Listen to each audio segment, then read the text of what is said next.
Skaitinys iš Siracido knygos. Išmintis pati gieda savo šlovės giesmę ir savimi didžiuojasi savo tautoje. Aukščiausiojo bendrijoje atveria burną ir didžiuojasi jo galybių artume. Visatos kūrėjas davė man savo įsakymą ir mano kūrėjas parinko vietą mano padangtei, tardamas, Jokūbe turi statytis buveinę, Izraelyje turi turėti savo paveldą. Pradžioje prieš visus amžius jis mane sukūrė ir per visus amžius nenustosiu būti. Šventojoje padangtėje jam tarnavau ir tada Zione užėmiau savo vietą. Taip mieste, kurį jis myli, man davė poilsio vietą. Jeruzalėje yra mano valda. Įleidau šaknis garbingoje tautoje, viešpaties dalyje yra mano paveldas. Dievo žodis.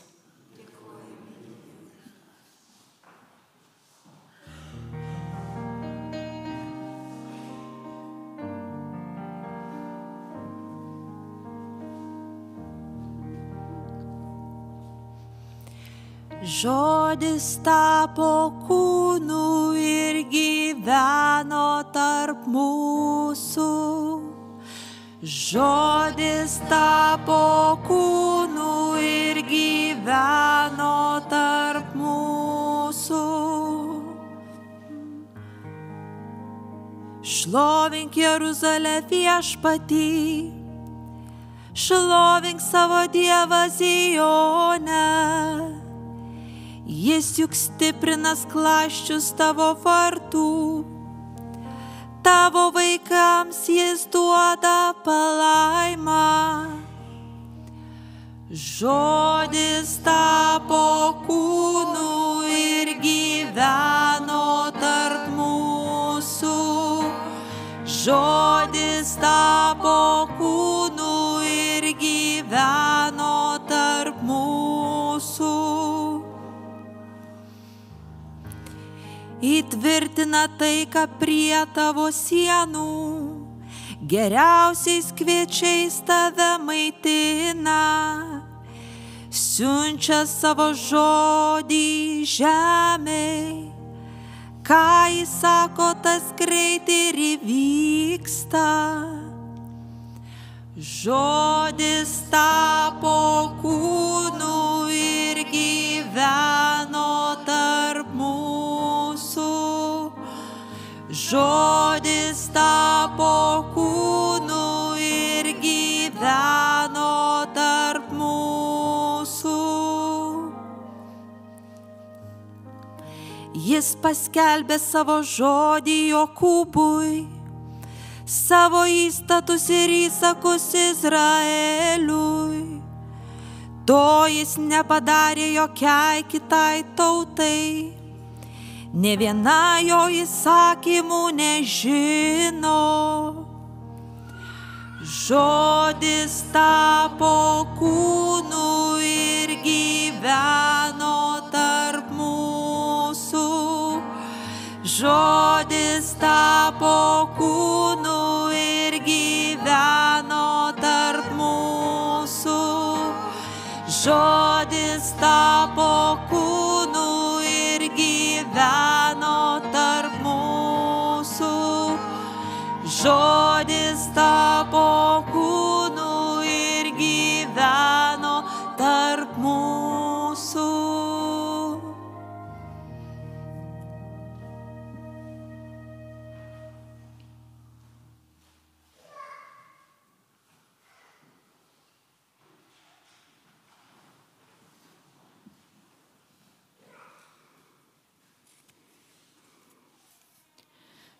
Skaitinys iš Šventojo apaštalo Pauliaus laiško Efeziečiams. Garbė Dievui, mūsų viešpaties Jėzaus Kristaus tėvui, kuris palaimino mus Kristuje visokeriopą dvasinę palaimą danguje, mus išsirinkdamas jame prieš pasaulio sukūrimą, kad būtume šventi ir nesutepti jo akivaizdoje. Iš grynos meilės, laisvu savo valios nutarimu, jis iš anksto paskyrė mus per Jėzų Kristų tapti jam įsūniais, savo malonės kilnumo šloviai. Jis apipylė mus vardan mylimojo. Todėl ir aš, išgirdęs apie jūsų tikėjimą viešpačiu Jėzumi ir apie jūsų meilę visiems šventiesiems, nesiliauju dėkojas už jus, prisimindamas jus ir melsdamas, kad mūsų viešpaties Jėzaus Kristaus Dievas, garbės Tėvas, suteiktų jums išminties ir apreiškimo dvasią ir jūs galėtumėte jį pažinti, kad apšviestų jūsų širdies akis ir jūs pažintumėte, kokia yra viltis, į kurią jūs esate pašaukti, koks jo šventųjų garbingo paveldo turtas. Dievo žodis. Dėkojame Dievui. Alleluja, alleluja, alleluja, alleluja, alleluja,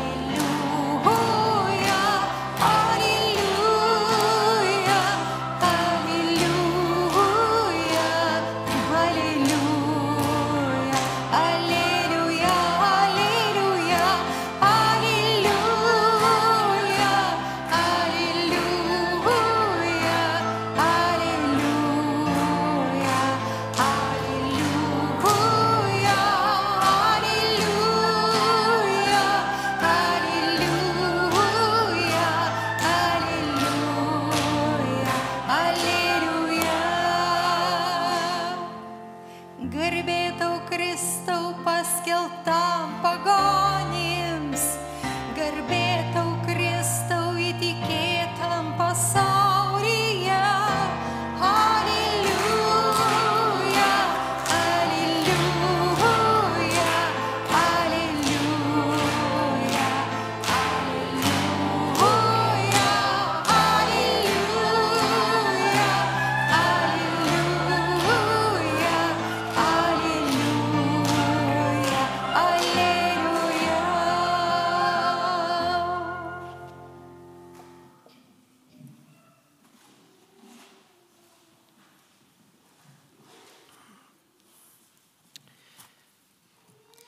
Viešpats su jumis.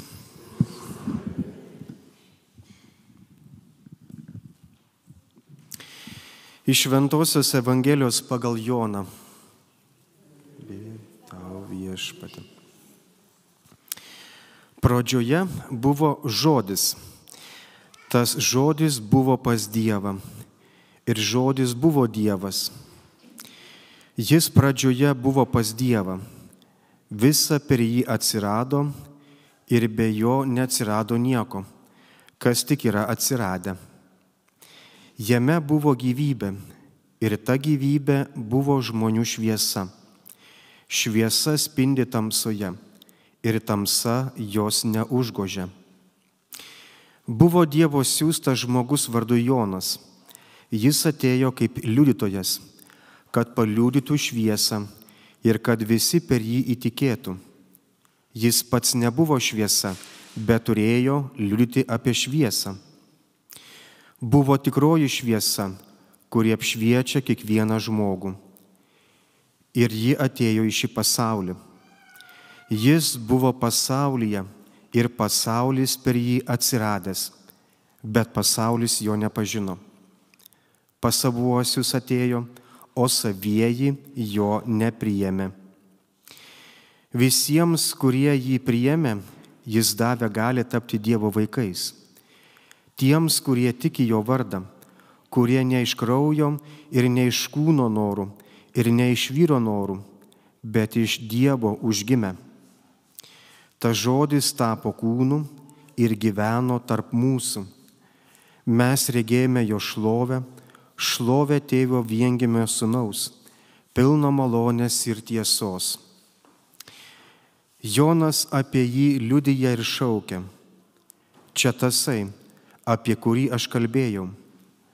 Tas, kuris paskui mane ateis, pirmiau už mane yra buvęs, nes jis už mane pirmesnis. Tikrai, iš jo pilnatvės visi mes esame gavę malonę po malonės. Kaip įstatymas duotas per Mozę, taip tiesa ir malonė atėjo per Jėzų Kristų. Dievo niekas niekada nėra matęs, tik tai viengimis sūnus, Dievas, tėvo prieglobstyje esantis, mums jį atskleidė. Tai viešpaties žodis.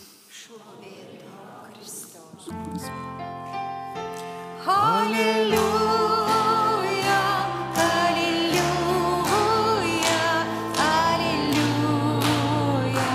halleluja, halleluja,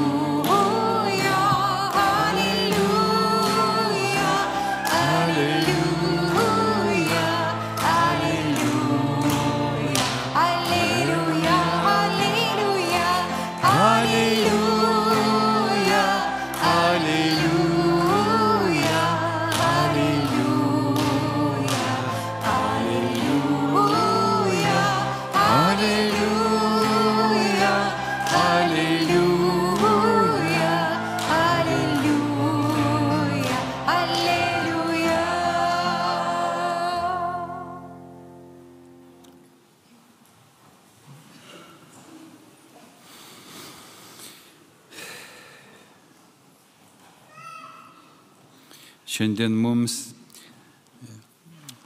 iš mokytojo, tai yra Siracido knygos, išmintis pristatoma kaip asmuo, kuri gieda savo šlovės giesmę, savimi didžiuojasi savo tautoje. Kokioje tautoje? Savo tautoje. O kokia yra išminties tauta, ką jį pasirinko, jeigu jį kaip asmuo mums pristatoma, gal jį gali rinktis, gal jį gali keliauti, aukščiausioje bendrijoje atveria burną ir didžiuojasi jo galybių artume. Aukščiausioje bendrijoje galybių artume atveria burną. Kam atveria burną? Savo burną. Turi burną. Kaip čia taip poetiškai aprašoma išmintis. Mums norisi tą išmintį sutapatinti su Dievo dvasia, išminties dvasia. Visatos kūrėjas davė man savo įsakymą ir mano kūrėjas parinko vietą mano padangtei, tardamas: Jokūbe turi statytis buveinę. Ką reiškia Jokūbe turi statytis buveinę? Paprastai Jokūbo asmenyje, dažnai šventame rašte yra įvardyjama Izraelio tauta. Galima būtų perfrazuoti: Jokūbe, tai yra Izraelyje turi statytis buveinę. Izraelyje, ta mintis ir pasikartoja, Izraelyje turi turėti savo paveldą. Pradžioje, prieš visus amžius, jis mane sukūrė ir per visus amžius nenustosiu būti. Šventojoje padangtėje jam tarnavau ir tada Zione užėmiau savo vietą. Zionas, Siono kalnas, Jeruzalė, Jeruzalės miestas, jos vieta ten. Taip mieste, kurį jis myli, man davė poilsio vieta. Jeruzalėje yra mano valda. Įleidau šaknis garbingoje tautoje. Viešpaties dalyje yra mano paveldas. Viešpaties dalis Izraelis, kurį jis pasirinko iš visų kitų tautų, specialiai misijai, kad būtų karališka kunigystė, kad melstųsi žydai kunigai už tautas, kad būtų gyvenama ir liudijama gyvenimas Dievo žodžiu, o Dievo žodis surištas su išmintimi, neša išmintį tas, kuris studijuoja šventą raštą, Dievo žodį, tas turi išmintį, kaip psalmėje įkvėptas psalmistas sako, viešpatie apmąstydamas tavo žodžius, tapau išmintingesnis už visus senius, būdamas jaunas. Taigi čia mums pristatoma išmintis kaip Dievo kūrinys, bet ir kartu labai artima būtybė Dievui, tai išmintis tokia suasmeninta.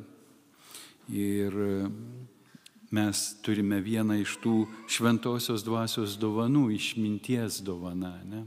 Išminties ir supratimo dovana.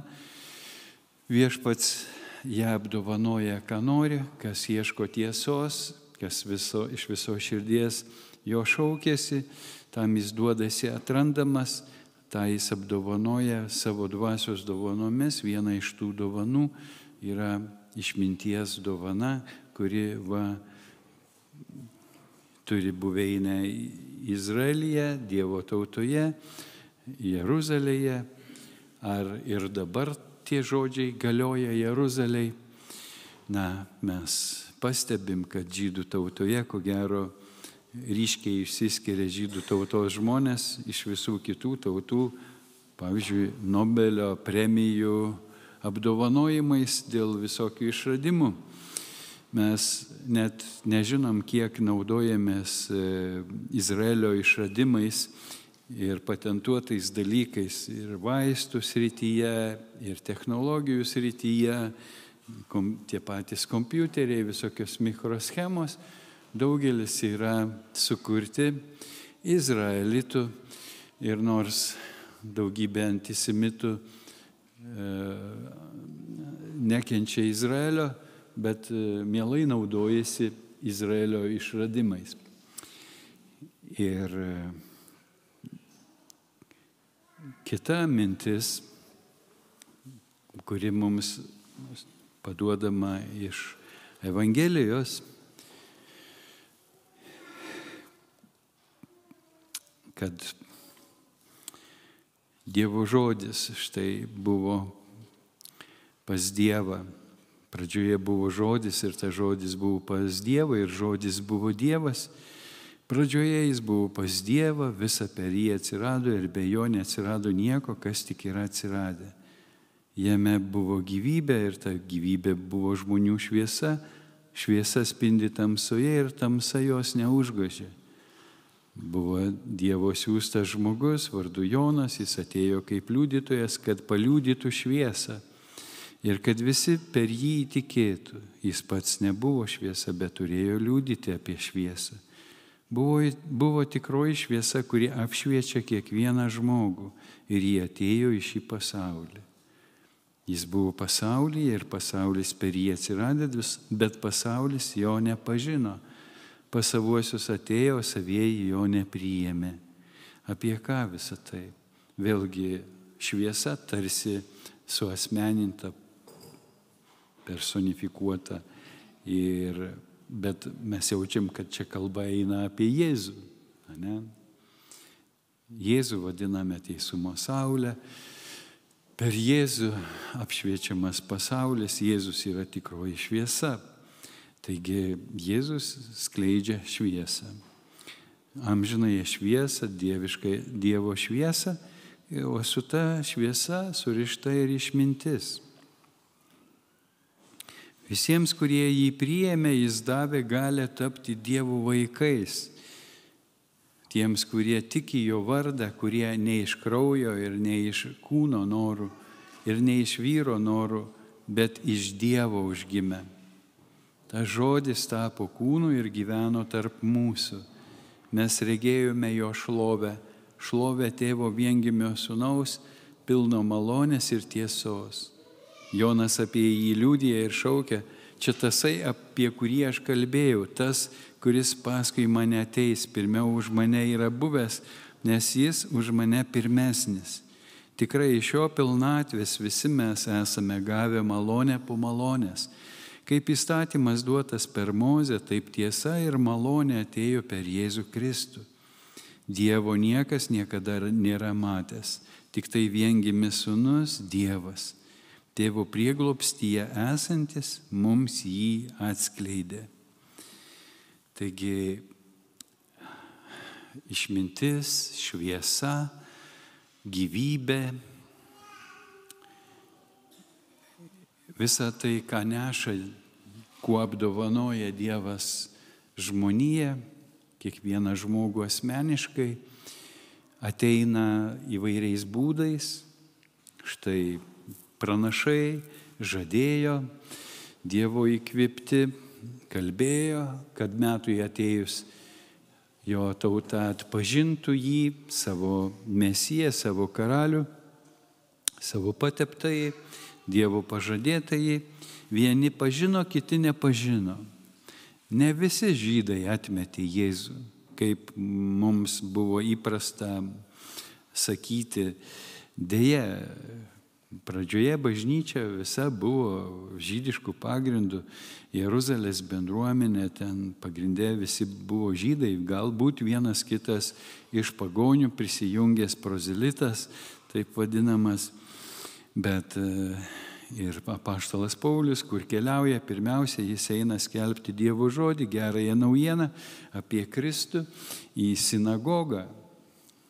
Po to, kai ten sukyla, dalis priėmė, dalis atmetė, sukyla prieš jį, prieš jo liudijimą, išvaro, tada jis eina pas pagonis, bet vis tik pradžioje kelias šimtmečius bažnyčia didžiąja dalimi buvo žydiška.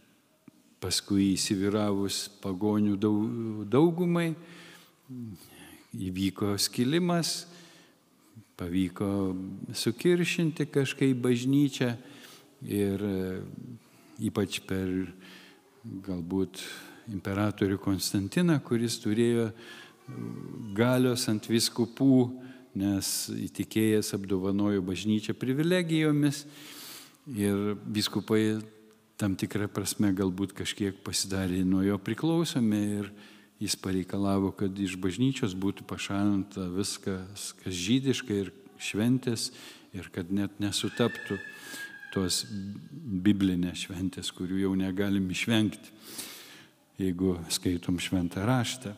Bet tokios, pavyzdžiui, šventės kaip Sukot, kuri yra ne šiaip savo, bet žydų prisigalvota šventė, bet Mozės įstatyme, Toroje įsakyta švęsti.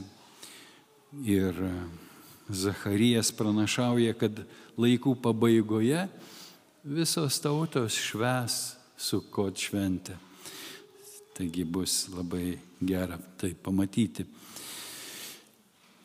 O šiandien mes matome, kad Jonas liudija šviesą, liudija žodį, liudija Kristų.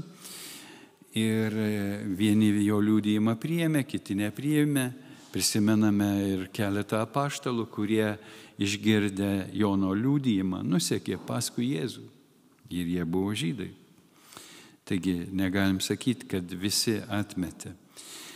Ir paskutinis sakinys mums sako, Dievo niekas niekada nėra matęs, tik tai viengimis sūnus Dievas. Tėvo prieglobstyje esantis mums jį atskleidė. Jėzus atskleidė tėvą. Bet čia visur tame atskleidime, supratime dalyvauja ir viešpaties dvasia, kurie ateina su išminties dovana, su apreiškimo, išminties, supratimo dovana. Ir Jėzus pažada, kad atsiųs šventąją dvasią visiems, kurie jį įtikės, ir kad šventoji dvasia liudys apie jį. O kur ir kaip jį liudys apie jį?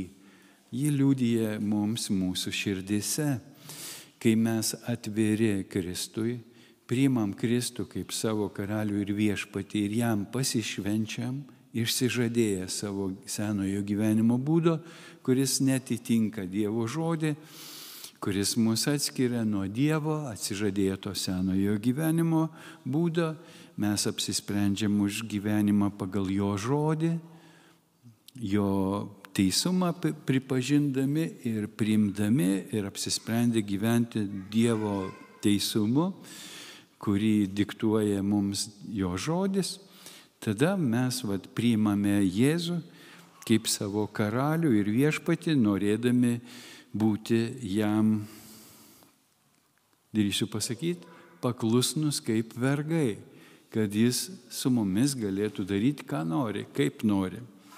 Pasitikėdami jo meilę, jo išmintimi, mes tikime, kad tarnaudami Kristui būsim išgelbėti, būsim saugiai parvesti į tėvo namus.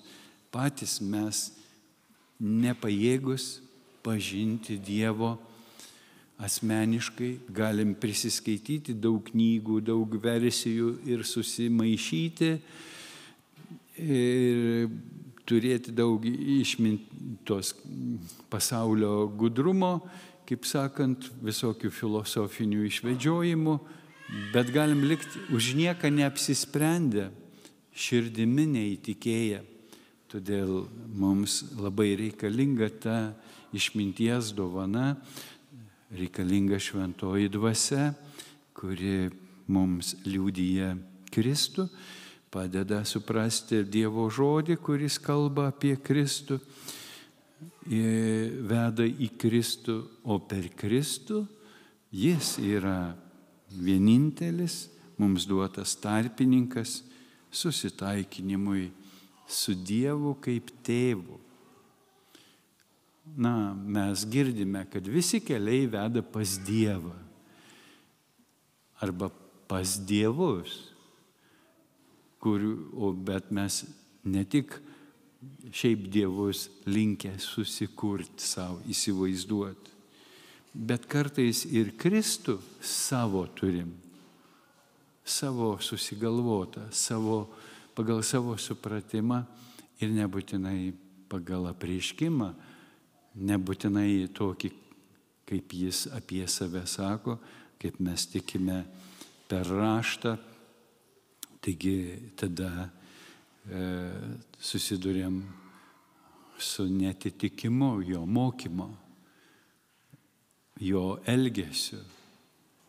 Labai ryškus pavyzdys šventas Maskvos patriarchato karas su Ukrainos bažnyčia, kurią jie laiko eretikais, netikėliais, kuriuos reikia sunaikinti arba atversti. Įsivaizduoja, kad jie vieninteliai teisingai garbinantis, teisingai Dievą pažįstantis, jų Kristus vienintelis teisingas ir vienintelis jų būdas teisingas. Bet šitą pagundą juk turi daugybė bažnyčių. Vienu laiku daugiau, kitų laikų mažiau. Prieš 40 metų aš prisimenu, kaip ir katalikai apie sekminininkus bjauriai kalbėjo ir neapykantą sėjo, ir apie tikėjimo žodį, ir apie kitas bažnyčias. Iš jų irgi netrūksta, dar ir šiandien girdisi, kad katalikai, eretikai ir visokie kitokie stabmeldžiai. Ir taip mes privatizuojam Dievo dvasią, privatizuojam malonę, privatizuojam Kristų savo, kad Dievas su mumis, o tik ne su jumis, ne? O mes turėtume susitikę bet kokios konfesijos žmogų išpažinti tiesą, viešpats su jumis, ne? Nes tai atveria bendravimui, bet jeigu aš sakau viešpats su mumis, bet ne su jumis, tada neturim nieko bendro. Tada mes priešai, tada mes turim saugotis viens kito ir panašiai.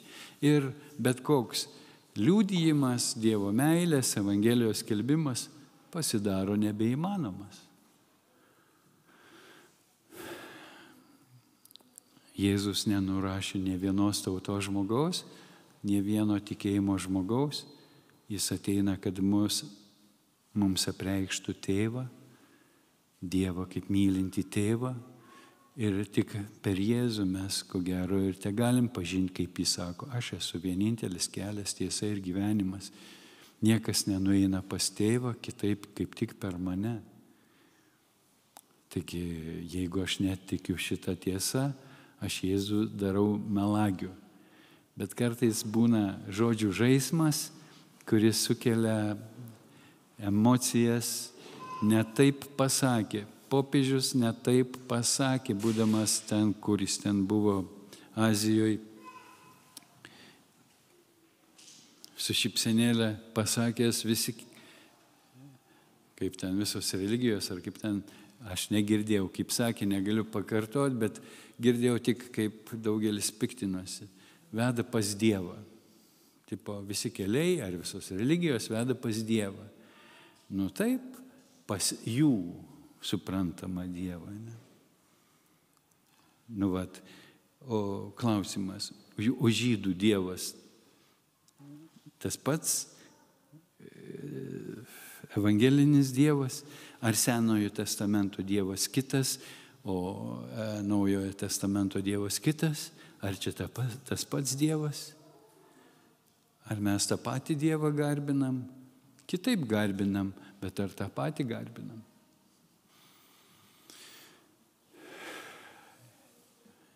Taigi,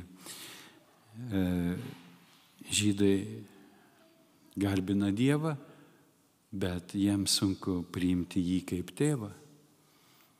Nors ir pranašai yra užsiminę, pavadinę ne kartą Dievą tėvu, bet tai taip, kaip sakant, iš didelės pagarbos praleidžiama. O Jėzaus išpažinimas, kad Dievas yra tėvas ir dar savo tėvų pavadina, tai baisiausias papiktinimas. Ir dėl to žmonės vėlgi turi iššūkį, ką pasirinks. Naują Dievo pažinimą ar liks prie seno, iš kurio kyla naujas. Senasis galbūt Dievo pažinimas vedė, kalbėjo, ugdė tam, kad priimtų žmonija naują Dievo pažinimą.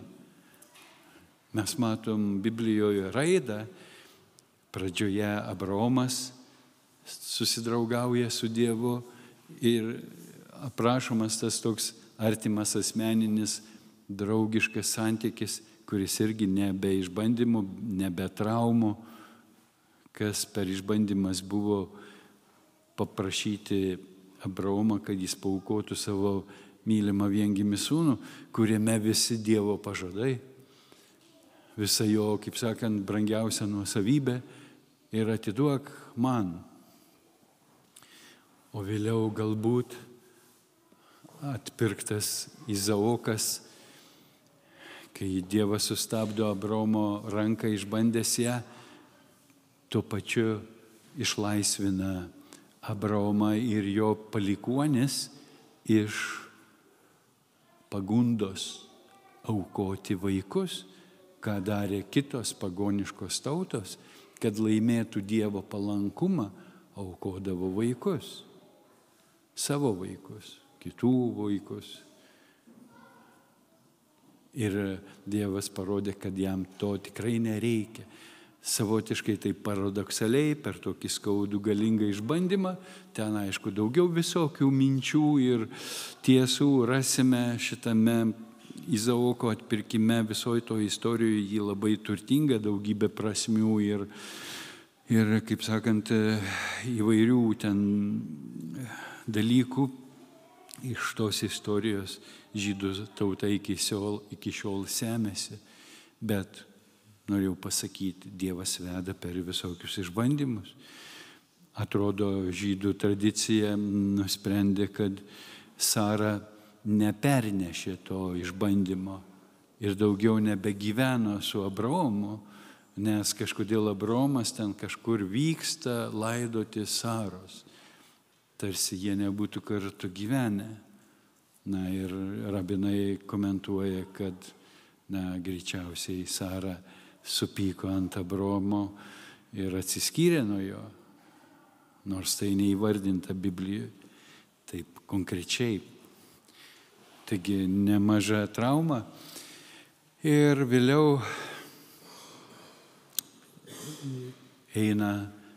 prasiplečia Dievo pažinimas jau ne tik Abraomo, bet jo šeimos Dievas, paskui jau Jokūbo palikuonių, kurie į giminės susiskirsto, 12 giminių, jau 12 giminių Dievas, paskui tos 12 giminių išvedamos iš vergijos stebuklingų būdų ir vėlgi tampa tauta. Ir čia dabar žydai savinasi Dievą tik mūsų tauta ir gyvena tik Izraelyje, niekur kitur, su kitom tautom neturi reikalų, bet paskui ištremti į Babiloną, jie supranta, kad Dievas ir Babilone Dievas ir tas supratimas plečiasi, kad Dievas viso pasaulio, visos žmonijos Dievas, visų tautų Dievas ir kad reikės tą Dievą eiti ir kitoms tautoms pristatyti ir paliudyti. Taigi vyksta tam tikra Dievo pažinimo evoliucija. Ir ar Dievas nori, kad mes užsikonservuotumėm senam pažinime, ar jis vis veda iš tikėjimo į tikėjimą, iš patirties į patirtį ir mus ugdo, mūsų supratimą, mūsų pažinimą plečia. Ir mums nereikėtų būti tokiems ambicingiems ir kategoriškiems, kad mes jau viską supratom ir viską žinom. Taigi, tas dažniausiai mums ir trukdo susišnekėti, kai mano Dievo pažinimas netitinka tavo pažinimo, tavo patirties. O besidalindami mes galim viens kitą ir praturtinti. Taigi turim daugybę visokių iššūkių ir kad nepasimestume, susivoktume, kas vyksta šiandien, ką Dievas daro šiandien ir kaip mes turime šiandien atreaguoti į iššūkius pasaulyje, kad išliktume ištikimi jam, ištikimi jo žodžių, jo dvasiai. Mums, ko gero, sutiksit visi, labai reikalinga išmintis, kad jį gyventų su mumis ir mums vadovautų kasdienybėje. Tad to ir prašykime. Išpažindami savo tikėjimą, išpažinkim kaip atsakymą į Dievo pažadus.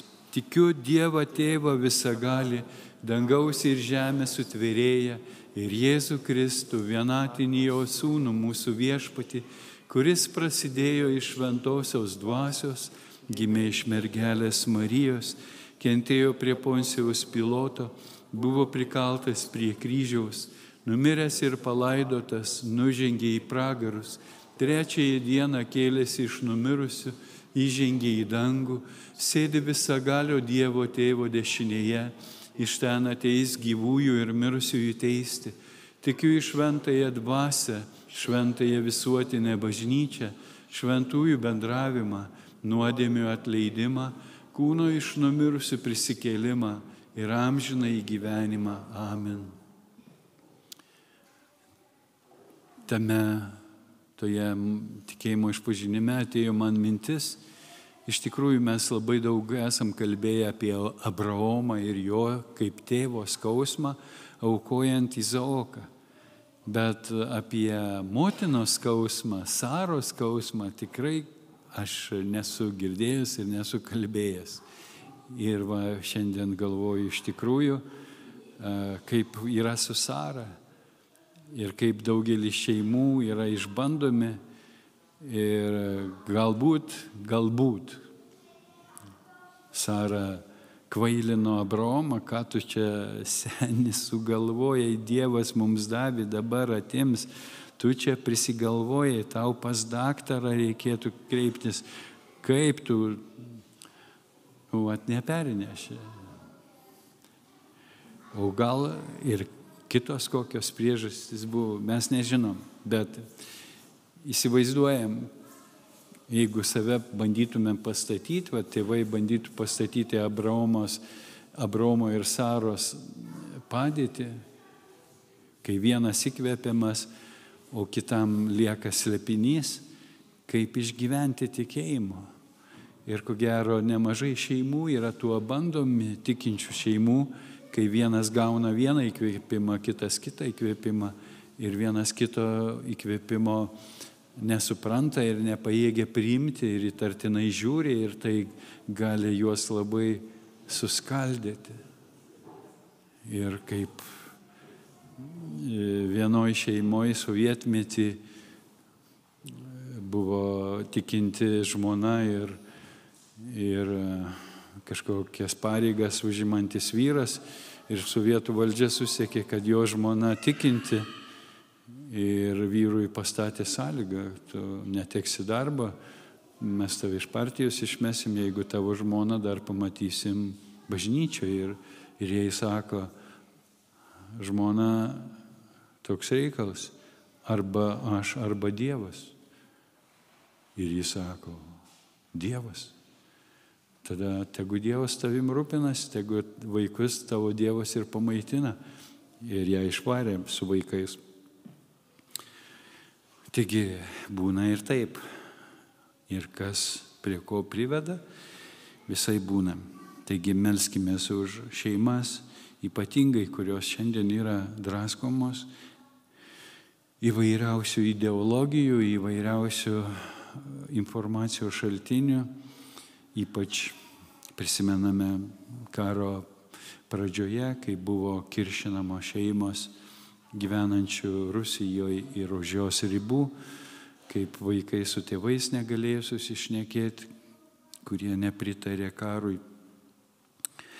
Tėve, meldžiu Jėzaus vardu, palaimink visas tikinčiųjų šeimas, palaimink jas savo išminties dvasia, palaimink Viešpatie mus supratimu, pažinimu, padaryk mūsų širdis atviras, nuolat atviras ieškoti tavo veido ir pažinti tave naujai. Padėk mums kasdien atsižadėti vakarykščio tavęs pažinimo, kuris šiandien gali mums trukdyti priimti tave ateinantį naujai.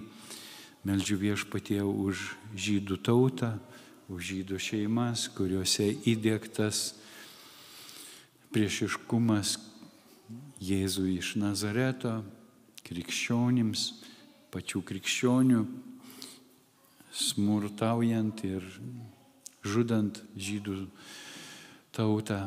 Meldžiu Viešpatie, išlaisvink juos iš tų baimių, iš tų išankstinių nustatymų, iš to melo apie Jėzų iš Nazaretą, apie jo prisikėlimą. Meldžiu Viešpatie, atverk žydų tautos žmonės pažinti tave naujai. Padėk Viešpatie suvokti mums ir visoms tautoms naujus šio laiko ženklus. Prašom tave Viešpatie.